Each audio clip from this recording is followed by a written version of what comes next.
എടി നീ ഇന്ന് രാത്രി വീട്ടിൽ നിന്ന് ചാട്, ഞാനില്ലേ കൂടെ. എടി ഇതൊക്കെ ഒരു ലൈഫ് എക്സ്പീരിയൻസ് അല്ലേ.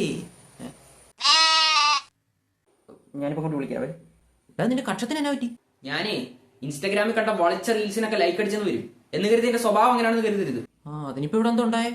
അല്ല, ഒരുത്തി പറയാ ഞാൻ വെറും തന്ത വൈബാണെന്ന്. നീ അവളെ പ്രപ്പോസ് ചെയ്താ? ഓഫ്കോഴ്സ്. നിന്റെ പോക്ക് കണ്ടപ്പോഴേ എനിക്കറിയായിരുന്നു പണി പാളുന്നു. അവൾ അത്രയും പേരുടെ മുന്നിൽ വെച്ച് എന്നെ കിഴങ്ങാന്ന് വിളിച്ച്. ഞാൻ സ്വന്തമായിട്ട് നട്ട് നനച്ച് വളർത്തിയ റോസാപ്പൂവാണ് അവൾക്ക് കൊടുത്തത്. അത് അവൾ എന്റെ മുഖത്തേക്ക് വലിച്ചെറിഞ്ഞപ്പോ അത് കൊണ്ടതിന്റെ നെഞ്ചിലാ. എന്താണ്? എന്റെ തൊലി ഉരിയുന്നു. അവളെ ഞാൻ വെറുതെ വിടില്ല. എടാ, നിനക്കൊന്നും പെമ്പിള്ളേരെ അപ്രോച്ച് ചെയ്യാൻ പോലും അറിയില്ല. അപ്രോച്ച് ചെയ്യാൻ 2 മാസം മുമ്പ് ഒരുത്തെ പ്രപ്പോസ് ചെയ്യാൻ പോയപ്പോ നീ കാണിച്ച അപ്രോച്ച് അല്ലേ ഈ കാണുന്നത്? അസ്തഗ്ഫിറുല്ലാ. പെറ്റ തള്ള സഹിക്കൂല. ഇത് എനിക്ക് എവിടെ നീട്ടി? ഞാനേ കണ്ടാ പഴം പോലെ ഇരിക്കുന്നേ ഉള്ളൂ, എല്ലാം ഞാൻ അറിയുന്നുണ്ട്. നീ ദൈവത്തിന്റെ ഒരു പിഴച്ച പുത്രം തന്നെ.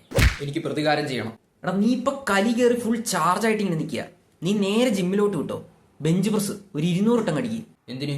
കൈയൊടിഞ്ഞ് കാഷ്വാലിറ്റി കിടക്കാനാ? എന്നാ പിന്നെ ഒരു 40 കിലോയുടെ ഡമ്പലം എടുക്ക്. നീ എന്റെ പുക കണ്ട അടങ്ങുള്ള. മേലനങ്ങിയുള്ള പണിയൊന്നും പറ്റത്തില്ല. എന്നാ ഒരു കിട്ടിലും വഴിയുണ്ട്. എന്താണ്? ഒറ്റ മൈൻഡ്, ഒന്നും നോക്കണ്ട. ആ മൂലക്കോട്ട് മാറിയിരുന്ന് കരഞ്ഞു. Very good idea. Budget friendly.